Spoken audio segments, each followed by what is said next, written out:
Glória a Deus. Amém? Então, sejam todos bem-vindos. Eu vou pedir vocês para compartilharem mais uma vez esse link. Compartilhe aí nos seus grupos, envie para os amigos, convida. Enquanto eu estava orando, o Espírito Santo me dava essa instrução. Fale com cada um deles para trazer na memória agora alguém específico. Façam isso agora. Façam um exercício de entendimento da vontade de Deus. Vamos colocar dessa maneira.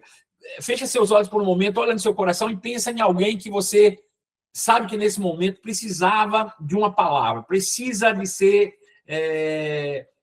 direcionado. Não importa se na sua mente diz, mas ele não vai ouvir, ele não vai querer participar, ou ela não vai querer participar, não vai querer ouvir, não vai ter interesse. Não importa. O que é importante é aquela pessoa que vier no seu coração, vai aí no teu WhatsApp, na tua rede social, manda uma mensagem, manda um link, diz assim, eu sei que você está precisando de uma mensagem, participa conosco dessa reunião hoje, porque eu sei que Deus vai falar para você, para que você possa tomar decisões a partir de hoje que vão transformar a sua vida para sempre. Então, faz isso agora. Eu vou te dar 30 segundinhos aí para que você possa fazer isso em nome de Jesus. Vai lá? No mais, eu quero saber como é que vocês estão, como é que passaram de Natal, Ano Novo, né? Foram 2 semanas aí sem reunião e eu já estava sentindo falta, posso confessar para vocês. Apesar das datas festivas, final de ano para a gente foi bem corrido mesmo. Graças a Deus por isso, que significa também que a gente tem trabalho a fazer e em todo o trabalho a gente coloca o propósito. E o propósito qual é? É manifestar a glória de Deus. Então não importa o que você faça, desde que o que você faça sirva para manifestar quem Deus é, para manifestar o caráter de Deus, a sua glória, a sua presença, refletir a sua imagem. Então, durante esse final de ano, nós tivemos muitas oportunidades, graças a Deus por isso. Estivemos envolvidos em muitos projetos e eu tenho certeza que Deus está feliz, está glorificado com isso, em nome de Jesus, né? Mas, ainda assim, eu quero desejar a vocês um ano novo extraordinário, um ano novo cheio de realizações, um ano novo cheio de manifestações de poder de Deus na sua vida, no poder do nome de Jesus. É o desejo do meu coração para você e eu espero que você realmente viva isso como nós temos vivido aqui. Bom, eu estava orando a esse culto, né, de hoje, nessa reunião, essa nossa reunião familiar, sobre o que trazer para vocês, e eu acho que é justo, né, mais do que justo, nós colocarmos hoje princípios, estabelecemos princípios para um ano novo sobrenatural, um ano novo acima da realidade. E, antes de começar a entrar mais efetivamente no assunto, eu quero fazer menção dessa palavra, ano novo sobrenatural. Sabe, às vezes, quando a gente ouve essa palavra sobrenatural, a gente sempre pensa muito mais em misticismo do que, na verdade, que essa palavra transmite, né? Quando a gente pensa em sobrenatural, a gente pensa em manifestações de anjo, de fogo, fumaça, né? A gente normalmente leva a nossa mente, faz com que ela viaje lá para a antiga aliança, quando Deus se manifestou de maneiras espetaculares ao povo de Israel, né? E a gente julga que aquilo seja sobrenatural. Só que, muitas vezes, o que a gente está se referindo é ao espetacular e não ao sobrenatural. Quando eu falo viver uma vida sobrenatural no ano de 2026, eu falo de viver uma vida acima daquilo que é um padrão normal, que é um padrão regular da vida humana, né? Existe um padrão regular, existe um padrão normal, né? Se você trabalhar 8 horas por dia, durante 6 dias na semana, se você trabalhar 12 meses no ano, você vai ter férias remuneradas, você vai ter 13º, se você for, obviamente, CLT, né? É só um exemplo que eu estou dando aqui, eu não desejo que nenhum de vocês sejam CLT, sendo bem honesto, mas se você tem tudo isso, naturalmente falando, você vai ter já algo como expectativa para esse ano, né? Você é aposentado, eu sei que nós temos pessoas que são aposentadas, já tem ali mais ou menos, tem alguma expectativa de aumento ou algo do tipo, mas o sobrenatural existem coisas que estão acima dessas expectativas naturais, terrenas, que nós podemos desfrutar, mesmo que a nossa mente não alcance esse patamar, mas o nosso coração está preparado para viver desta maneira, né? Talvez a gente pense, poxa, naturalmente falando, seria impossível eu alcançar determinado sonho na minha área financeira. Bom, esse é o ano do sobrenatural. Esse é o ano de você deixar que o seu espírito fale mais alto do que a sua mente. Ou, melhor, esse é o ano de você não ser alguém emocionalmente estável e deixe que a sua mente impeça o agir de Deus de forma sobrenatural na sua vida. Né? Deus pode fazer infinitamente mais além do que tudo que pedimos ou pensamos. Deus está... A sua capacidade de realização é muito maior do que a nossa capacidade imaginária. Então, a gente precisa, né, entender que quando eu digo que esse ano você pode viver um ano sobrenatural, é acima de qualquer expectativa natural ou terrena em todas as áreas da sua vida. Para pensar um pouco, e é importante você fazer esse trabalho imaginativo. O que seria algo superior às questões naturais ou terrenas em todas as áreas da sua vida? Por exemplo, eu posso sugestionar e você começa a pensar aí por sugestão, tá bom?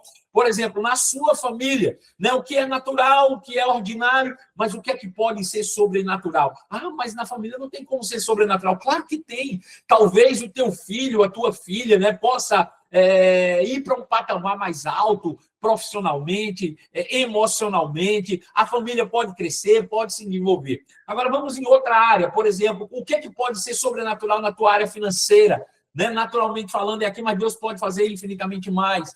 Usa esse momento para fazer um exercício imaginativo, né? Para você conseguir pensar, imaginar um pouco sobre o que Deus pode fazer. De repente, você está morando numa casa e você até considera que é uma casa boa, mas Deus pode fazer mais, muito mais além daquilo que podemos pedir ou pensar.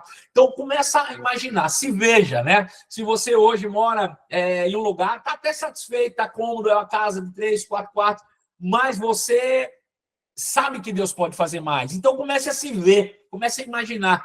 Use a sua imaginação para projetar, né, a vontade de Deus em um patamar superior à nossa própria vontade. Né? Na nossa vida física, né, de saúde, tem pessoas que dizem, eu queria muito ser curado. Sabe o que é melhor de ser curado? É você viver saudável. Sabe? Imagina você o ano todo vivendo de forma saudável, passando o ano todo e não precisando nem sequer pensar em passar na porta de uma farmácia porque você precisou de comprar remédio ou utilizar seu plano de saúde ou coisa do tipo.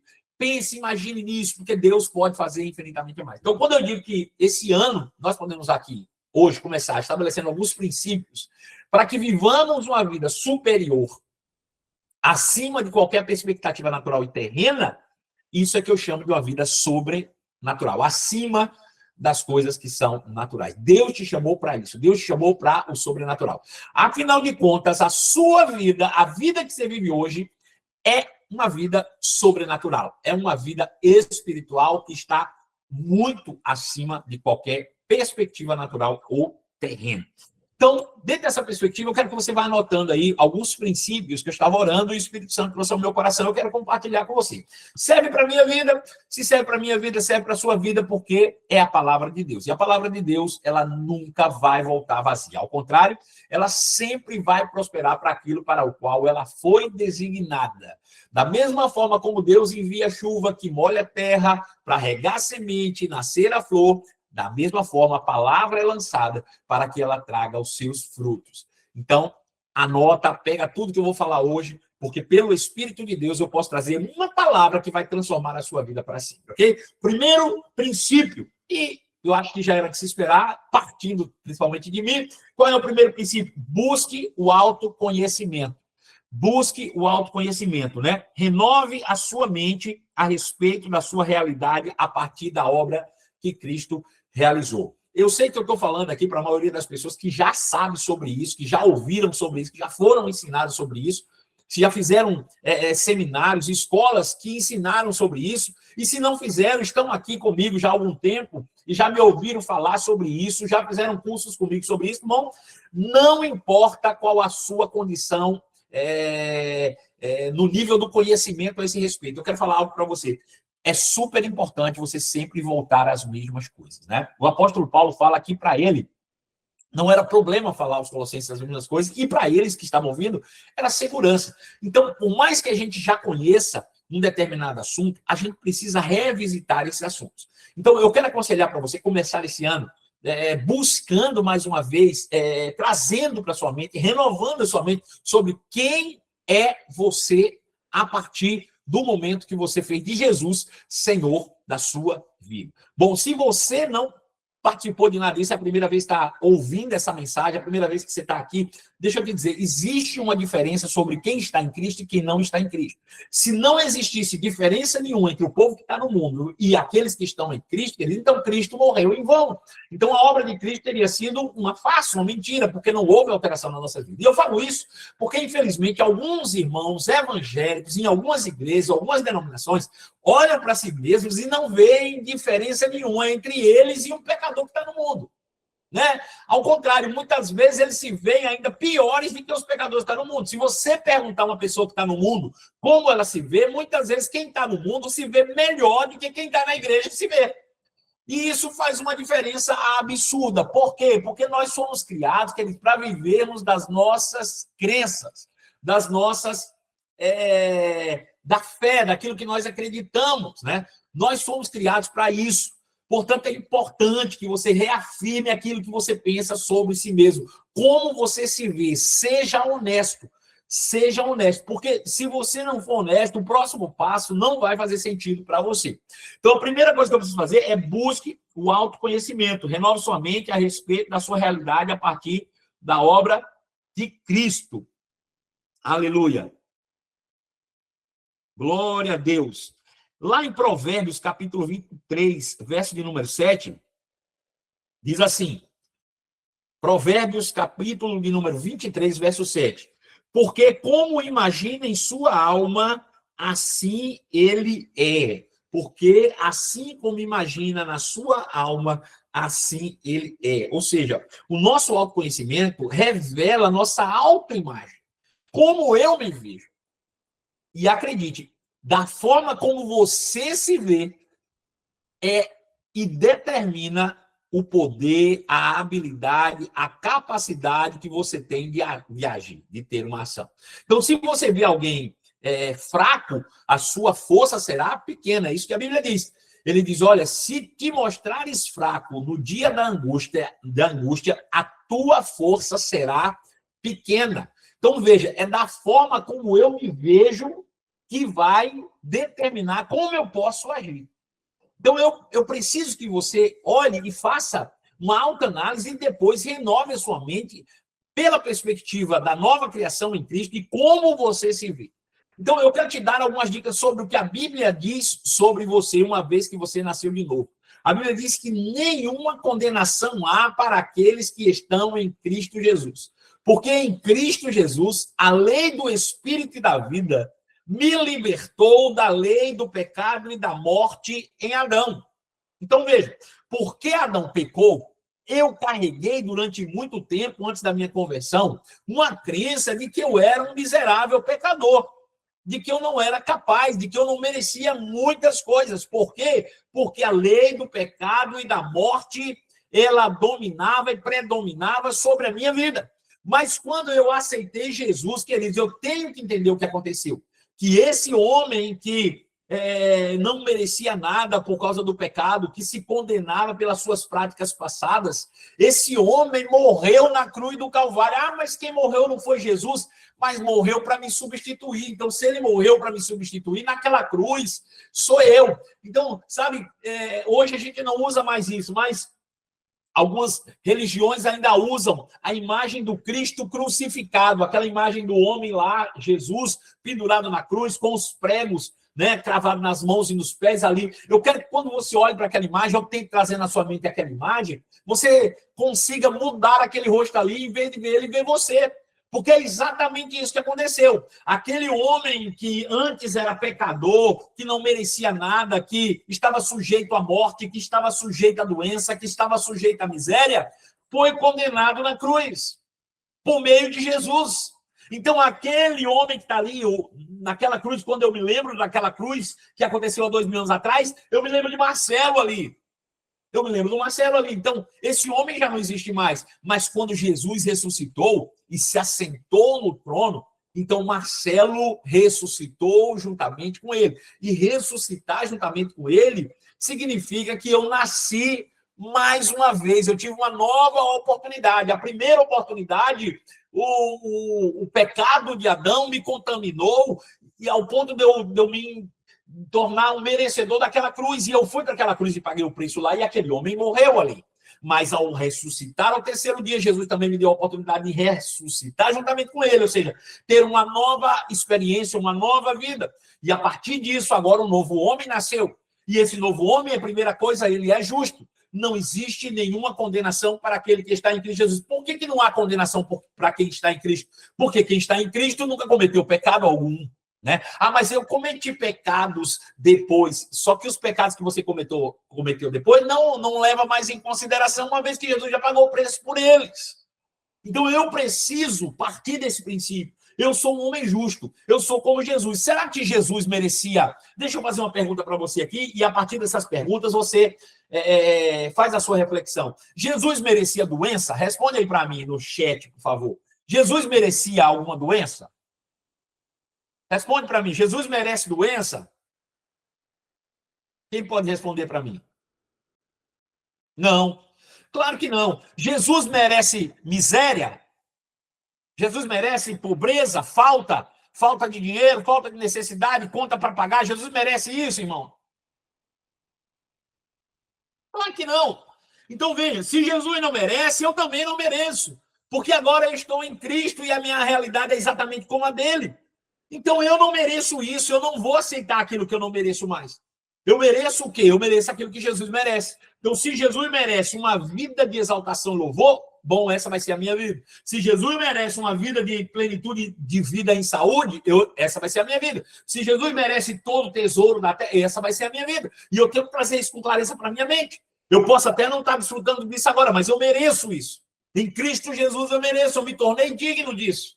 E eu preciso trazer isso com clareza para a minha mente. Porque senão, assim como o homem vê na sua alma, assim ele é. Se eu continuo olhando, não, mas eu não fiz por merecer, sabe, eu não me esforcei tanto, então você não vai acreditar, de fato, que Jesus pode fazer com você coisas sobrenaturais. Então, primeiro ponto, renove a sua mente mais uma vez. Rebusque, volte aos princípios. Ah, já estudei, fiz seminário, fiz escola. Então, volta lá de novo. Pega as matérias que falam sobre as realidades em Cristo Jesus, essas novas realidades da nova criação. Pega tudo de novo, dá uma lida de novo, ouve de novo, assiste de novo, medita de novo. Passa o dia pensando, poxa, eu mereço a vida de Cristo. Eu tenho a vida e mereço o que Cristo merece. Você precisa fazer isso. Sabe? Só saber que está escrito não resolve. Você precisa investir tempo pensando e meditando sobre essas verdades. Se você não fizer, nada vai acontecer na sua vida. Por quê? Porque assim como o homem imagina a sua alma, assim ele é. Bom, essa mesma passagem de Provérbios, capítulo 23, verso 7, ela corrobora com o versículo que está em 3 vezes diferente, em lugares diferentes no Novo Testamento, que é o justo viverá pela fé. Eu quero que você tente raciocinar comigo e consiga entender isso. Assim como imagina na sua alma, assim ele é com o justo viverá pela fé. Viver pela fé é exatamente assim como imagina na sua alma, assim ele é. Nós fomos criados para viver da fé. Se eu não acredito naquilo, aquilo nunca, jamais vai acontecer na minha vida. Eu só posso ir aonde a minha fé pode me levar. Aonde a minha fé pode me levar. Eu me lembro, em um livro que eu li, que o autor foi questionado da seguinte forma: você crê em saúde divina? Você crê em cura divina? Na verdade, foi essa a pergunta. Você crê de fato em cura divina? E ele respondeu: eu não creio em doença. Eu não creio em doença. Então veja que é interessante. Parece maluquice, porque a gente vê a doença, a gente sente a doença, a gente pode tocar na doença, não é verdade? Sim ou não? A gente vê, a gente sente, a gente pode tocar na doença, mas ele disse que a doença ele não acredita. Né? Vai dizer, mas como ele pode não acreditar se eu estou vendo, se eu estou tocando, se eu estou sentindo? É porque quem vive da fé não vive pelo que toca, não vive pelo que vê, não vive pelo que sente, vive pelo que crê. Então eu prefiro não acreditar nas doenças. Se você não acredita em doença, como é que ela pode alcançar a sua vida? Nunca vai poder. Porque você não vai permitir, acredite, mais de talvez, sei lá, 70%, 90%, se quiçá 100% das doenças começam na mente quando você acredita. Sabe? Não obstante, pessoas que foram no médico achando que estavam em plena saúde, chegaram lá, um médico sem que ele sentisse nada, você só estou detectando aqui que você está com um problema. E eles voltaram para casa doentes. Pelo amor de Deus, eu não estou dizendo que o médico sabia do que ele estava falando, mas talvez esse médico está sendo um agente do cão para trazer uma crença que vai destruir a tua vida. Você está entendendo? Então é importante que a gente não creia naquilo que o mundo coloca como realidade para nós e creiamos naquilo que a Bíblia diz que é a nossa realidade. Isso é você renovar a mente. Isso é você ter uma autoimagem definida em Cristo. Isso é você ter autoconhecimento, sabe? Os treinadores profissionais, os psicólogos normalmente falam sobre autoconhecimento com base no sentimento, sabe? Olha para ver quem você é, para ver suas fraquezas, seus potenciais, mas com base no seu sentimento. Não tem nada a ver com isso. Eu estou falando sobre autoconhecimento com base na realidade, na verdade, na palavra, autoconhecimento com base na sua origem, quem é você, não no que você acredita sobre quem você é, né? É diferente quem é você do que você acredita sobre você. Se eu perguntar quem sou eu vou ter que ir para a Bíblia, para que Deus possa dizer quem sou eu, porque eu acredito algo sobre mim, mas Deus sabe algo sobre mim. Então, renovar a mente é eu deixar de pensar sobre o que eu penso sobre mim e pensar mais sobre o que Deus pensa sobre mim. Então, esse é o primeiro princípio para a gente ter um ano sobrenatural. Você pegou? Eu vou falar de novo só para a gente encerrar esse tópico. Ter um ano sobrenatural passa pelo autoconhecimento. E autoconhecimento é você acreditar mais sobre o que Deus pensa sobre você do que o que você pensa sobre você mesmo. Ok? Bom, segundo ponto. Tomada de decisão. É isso aí, esse é o segundo ponto. Se a gente chega no final do ano, como foi agora, início do outro ano, a gente para por um pouco e até, às vezes, deseja com o coração que esse ano seja um ano melhor. A gente até cumprimenta as pessoas e deseja a essas pessoas que elas tenham um ano melhor. Olha, feliz ano novo, feliz 2026, que esse ano seja de prosperidade, que esse ano seja... Mas me parece que essa fala que nós usamos coloca esse futuro ao acaso, né? O acaso vai me proteger, vai nada, vai não, o acaso vai te destruir, essa é a verdade, né? A gente, quando fala apenas por falar que você tem um 2026 maravilhoso, próspero, abençoado, muitas vezes a gente está falando da boca para fora, né? A gente não está realmente desejando, porque quando a gente deseja, a gente faz algo em prol daquilo que a gente deseja. Porque, eu vou ser sincero com você, você pode desejar um ano diferente, mas se você não tomar uma decisão de fazer algo diferente, nada diferente vai acontecer na sua vida. Não vai, querido. Não vai, querida. A gente precisa ter uma tomada de decisão. Eu quero ter uma vida diferente. Se eu não fizer nada, nada vai acontecer. Eu estava tendo um diálogo com a minha esposa outro dia. Foi bem intenso. E eu vou expor aqui a minha vida, a vida dela, né, um pouco, para que você entenda sobre isso e aproveite sobre a nossa experiência, certo? Então, assim, eu falando com ela o seguinte, a gente estava vendo um caso de uma pessoa que tem vivido momentos difíceis hoje, difíceis. Mas a gente vê que os momentos difíceis que essa pessoa tem vivido hoje é resultado de todo o plantio que essa pessoa fez na vida inteira. Mas se escondeu atrás de alguns slogans pessoais. Ah, fulana é assim, fulano é assim. Não, fulano é assim mesmo, sabe? E as pessoas vão aceitando os jargões que colocam sobre ela. Eu sou assim mesmo. E aí eu falei com Kátia, olha só. Eu me encho de compaixão com pessoas assim, que já estão, por exemplo, no final da vida, né? Eu vou dar um exemplo. Veja, imagina, eu tenho meu pai e minha mãe, estão vivos, graças a Deus, minha mãe até provavelmente está nos assistindo aí. E existem coisas que hoje eles estão com 85 anos, que eles fazem, que eles, e talvez não seja da melhor maneira possível, mas já não vai mudar mais. Não vai mudar mais. Agora é se adaptar para o resto da vida, viver bem, né? Até o dia que o Senhor retornar, os dias, completar os dias do Senhor e procurar viver bem. Agora eu digo, e para quem tem hoje 20 e poucos anos, e para quem tem hoje 30 e poucos anos, que vive nessa condição de ser, fulano é assim, fulaninho é assado. Você já sabe que é assim ou é assado e vai continuar aceitando isso, esperando que o ano seja novo, esperando que o ano novo traga coisas novas.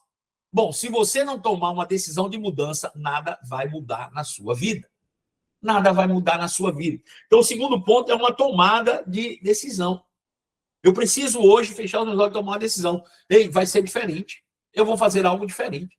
Meu ano não vai ser igual. Eu preciso me comprometer. Veja, você não tem que se comprometer comigo. Você não tem nem que se comprometer com Deus. Deixa eu dizer uma coisa para você. Às vezes ele diz, pai, eu prometo que esse ano eu vou ser diferente. Pai, eu prometo que esse ano eu vou orar. Deus, eu prometo que esse ano eu vou fazer aquilo. Deixa eu dizer, não é com Deus que você tem que se comprometer. Essa sua promessa com Deus é fajuta.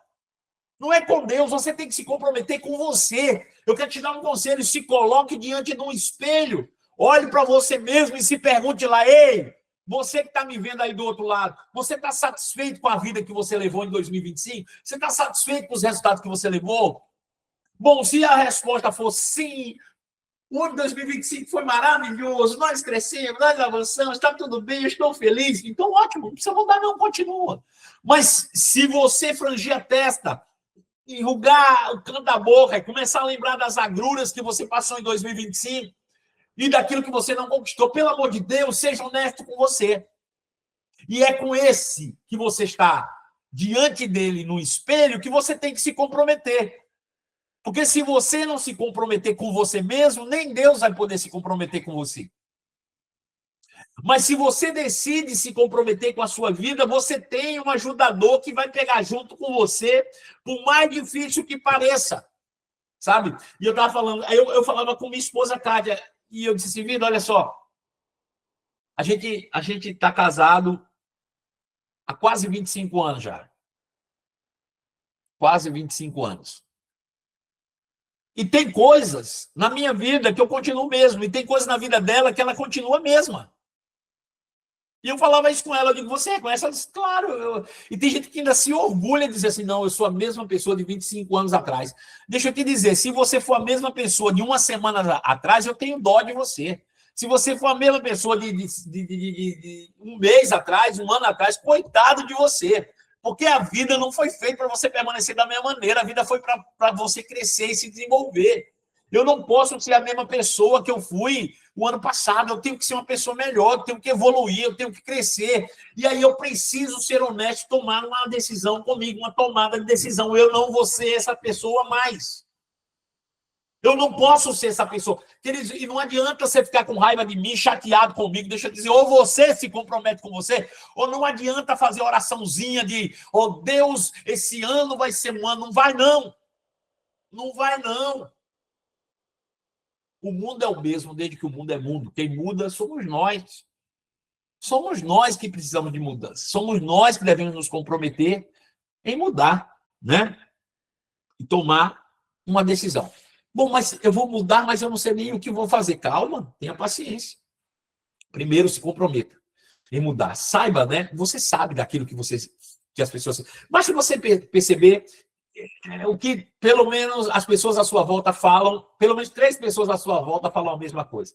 Olha, você precisa ser mais assim. Se 3 pessoas já falaram, já tá bom, já é suficiente para você saber que naquela área você não está correto, precisa de melhora. Agora, não, mas eu sou assim, nasci assim, vou morrer assim.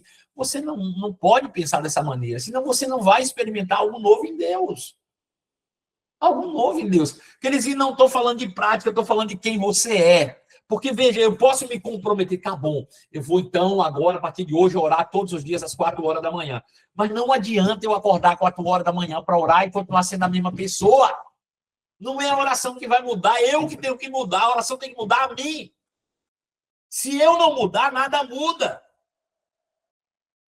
Eu preciso me desenvolver, eu preciso crescer, isso é inerente ao desenvolvimento humano desejado por Deus. Para que nós tenhamos coisas melhores cada dia, sobrenaturalmente, eu preciso ser transformado continuamente em uma pessoa melhor e que essa pessoa, cada dia, se pareça mais com o nosso Senhor Jesus Cristo. Então, tome essa decisão com você, faz um contrato com você, escreve à mão, diz assim, eu me comprometo a mudar, e assina, e se eu não mudar, eu vou pagar uma multa.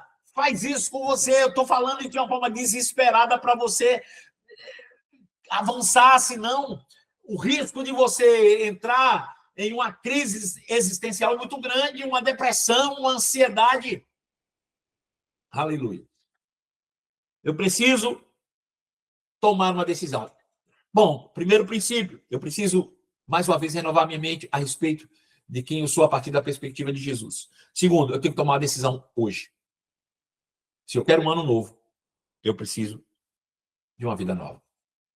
Terceiro ponto, a partir do momento, ou pressupondo que você, de fato, tomou essa decisão, né? Você vai precisar, esse ano, orar intensamente. O Espírito Santo comunicou ao meu coração, vários ministérios pelos quais eu tenho contato têm falado isso. É um ano que vai exigir de nós mais oração do que o normal. Se você já não orava, querido, agora vai ficar complicado. Porque agora nós vamos precisar orar mais do que a gente já orou uma vida inteira. E por quê? Porque nós precisamos estar mais sensíveis ao Espírito de Deus. A gente precisa estar mais sensível ao reino espiritual, porque o reino vai começar a se mover. E falo eu pelo Espírito de Deus. O reino de Deus vai começar a se mover em uma velocidade muito maior do que a velocidade do tempo natural. É como se no reino do Espírito um ano fosse passar em 10. Ou o contrário, 10 anos fosse se passar em 1. Enquanto no tempo natural é um mês, no tempo espiritual já se passaram um ano. Você entende? Vai acontecer. Então eu preciso estar sensível, eu preciso estar atento, eu preciso estar ligado, eu preciso estar conectado com Deus, eu preciso estar conectado com o Espírito, eu preciso estar ligado, percebendo, não é vendo com os olhos naturais, mas percebendo no Espírito a velocidade do reino espiritual para que eu acompanhe, porque Deus tem pressa em fazer grandes coisas em você e através de você. Então, se você se coloca à disposição, deixa eu dizer uma coisa, eu tenho um trabalho que é bem interessante hoje. Às vezes acontece leilão de serviço. Vocês já ouviram falar nisso, leilão de serviço? Eu estou disponível, estou com o meu aplicativo aqui na mão, e aí ele diz, ó, tem um serviço em tal lugar assim, assim. Pum, libera. Quem for mais rápido e aceitar aquele serviço, né, ele vai poder ganhar aquele serviço e usufruir do benefício disso. Então, da mesma forma, o Espírito vai se mover, o reino do Espírito vai se mover nesse tempo. Então, eu preciso estar conectado, porque Deus vai abrir portas rápidas, mas se eu for letárgico, se eu não estiver ligado, as oportunidades vão passar diante do meu nariz o tempo inteiro e eu não vou perceber, e eu vou continuar reclamando. E o pior disso tudo, é que as oportunidades vão passar e eu vou continuar vivendo como o mundo vive e desfrutando daquilo que o mundo tem. Não é esse o nosso desejo, não é esse o seu desejo, o meu desejo, o seu desejo, o nosso desejo é viver sobrenaturalmente. Então a gente precisa estar atento para pegar, lambando, ó, agarrar as oportunidades em Deus, agarrar rápido. E para isso eu vou precisar orar intensamente. Agora, as suas orações precisam ser baseadas na verdade descoberta a partir do ponto 1, né? Que é da sua nova identidade em Cristo. Eu preciso orar a palavra, eu preciso declarar a palavra, eu preciso falar, mesmo nas minhas orações. Deus não vai ficar, como é que eu vou dizer, sensibilizado com as tuas lágrimas, não. Deus não vai ficar sensibilizado porque você está orando de joelho. Deus não vai ficar sensibilizado porque você está precisando muito e você está desesperado ou desesperado. Deus vai agir de acordo com a palavra que sair da sua boca, porque ele já nos deu a palavra também, nós ela precisa sair da nossa boca com poder.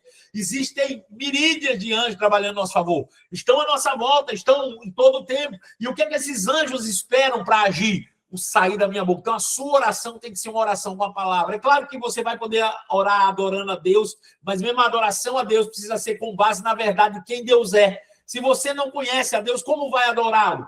Né? Se você vai fazer uma oração de petição, tem que ser de acordo com as verdades daquilo que Jesus já estabeleceu. Então, eu preciso orar a palavra. Preciso orar em outras línguas, intensamente, para que o Espírito possa me guiar, para que o Espírito possa me mostrar até mesmo o que declarar, o que falar, o que orar. Quando eu oro intensamente em outras línguas, o próprio Deus fala ao meu espírito.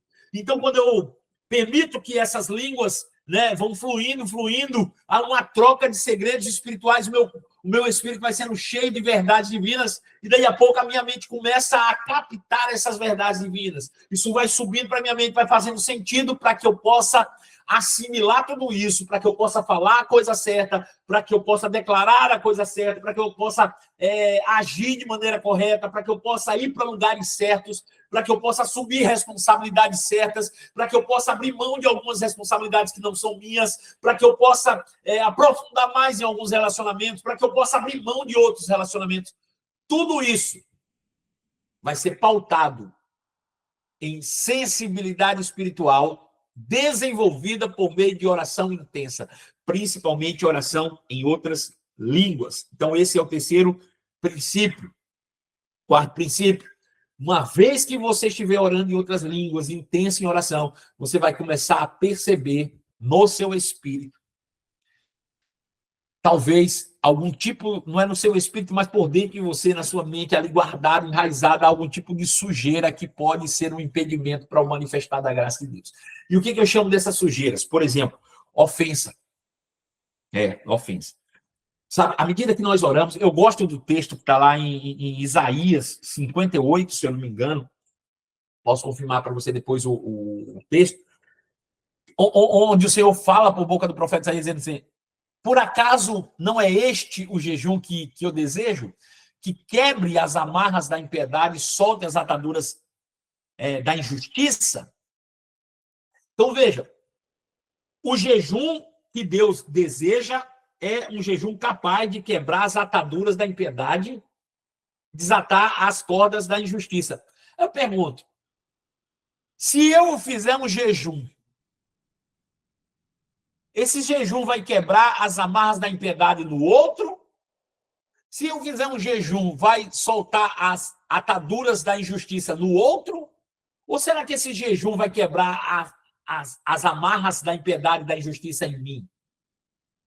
Veja, quanto mais eu oro, quanto mais eu me encho do Espírito, eu vivo uma vida sensível ao Espírito, mais eu vou começar a perceber dentro de mim ainda alguns resquícios de ofensa, de lixo natural que estão guardados, enraizados no subconsciente, na mente, está ali guardado, e que você às vezes nem lembra, de pessoas que te ofenderam, que você guardou aquilo, ficou lá e nunca mais você tocou no assunto, né?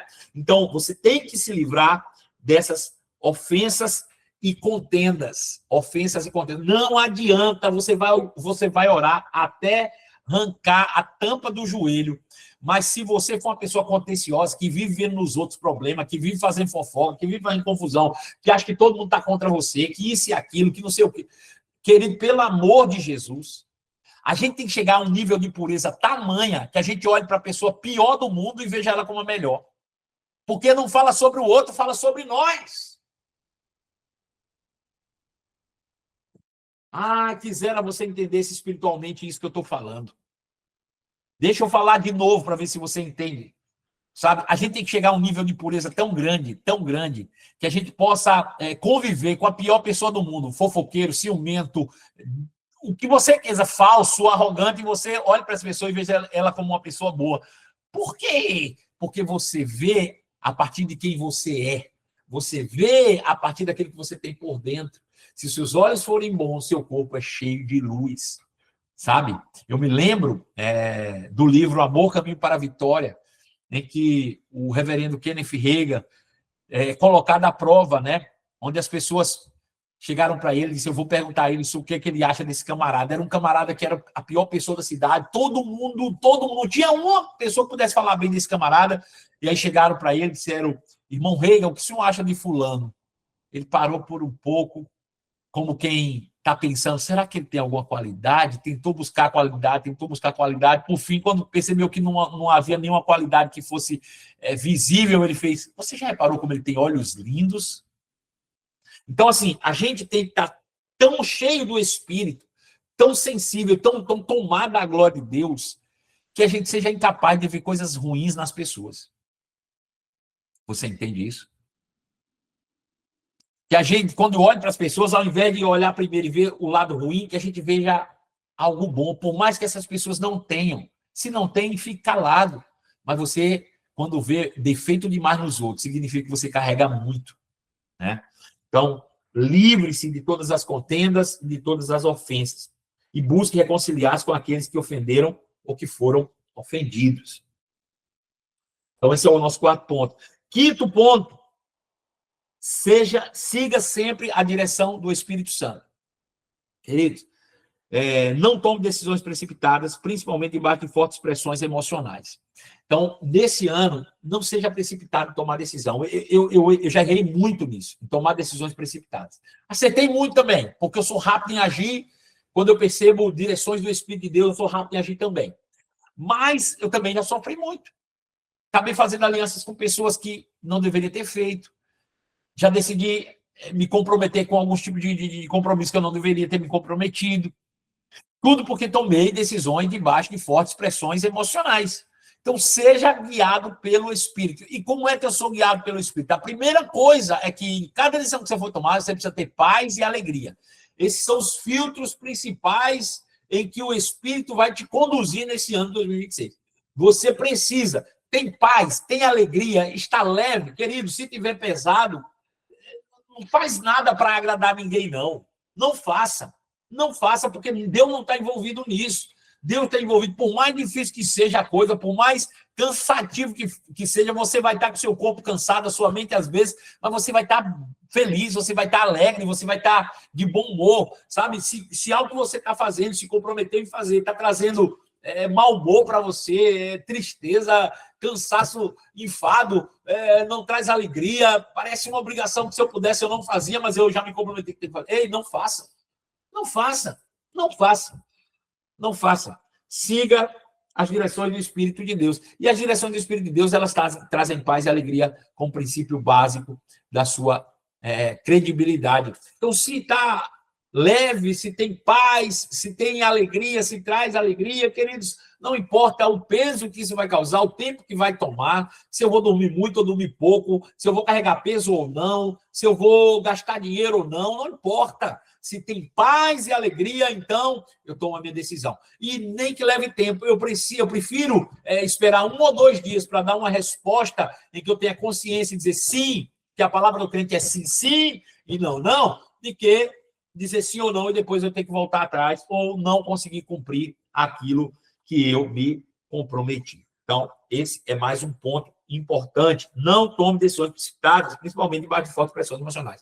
Siga as orientações do Espírito e, principalmente, a oração do Espírito ou as direções do Espírito, elas são acompanhadas de paz e alegria. É claro que, para ser uma direção do Espírito, tem que estar de acordo com a palavra de Deus, né? Tem que buscar o bem coletivo de todos, visa mostrar Jesus no processo e, principalmente, traz paz e alegria. Então, veja que isso aí é um ponto importante para que a gente possa se desenvolver nesse ano, tá bom? E, por último, seja grato por cada conquista, por menor que ela pareça, não importa. Talvez hoje você recebeu algo, nem que seja uma palavra, hoje eu recebi uma palavra que eu precisava, seja grato. Dobra seus joelhos, agradeça a Deus, agradeça a pessoa que fez algo por você, seja grato em todo tempo, sabe?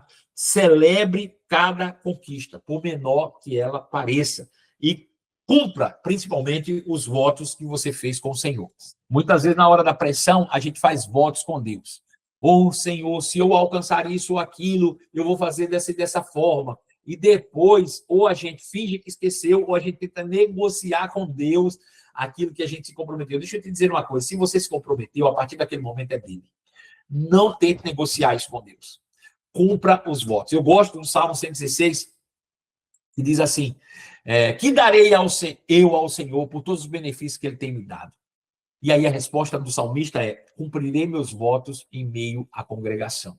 Eu cumprirei os meus votos. Isso é o mínimo que você pode fazer. Por quê? Porque Deus não te pediu nada. Se você tivesse pedido a Deus algo sem se comprometer com nada, Deus não te pediu nada. Mas se você, com a sua própria boca, se comprometeu em fazer algo com Deus, você vai deixar de cumprir aquilo que você mesmo se comprometeu, isso configura uma falta gravíssima diante do caráter de Deus. E Deus não vai te abençoar, obviamente, com comportamentos dessa maneira. Então, busque ser grato em todas as suas conquistas, celebre cada uma delas, por menor que pareça, e cumpra os seus votos que fez ao Senhor, tá bom? São 6 princípios. Eu quero só repassar eles aqui rapidamente para você, para que você tome nota se não tomou. Primeiro, busque o autoconhecimento, renove a sua mente a respeito da sua realidade a partir da obra de Cristo. Segundo, tome uma decisão, tomada de decisão. Se você decidir não fazer nada, nada vai acontecer.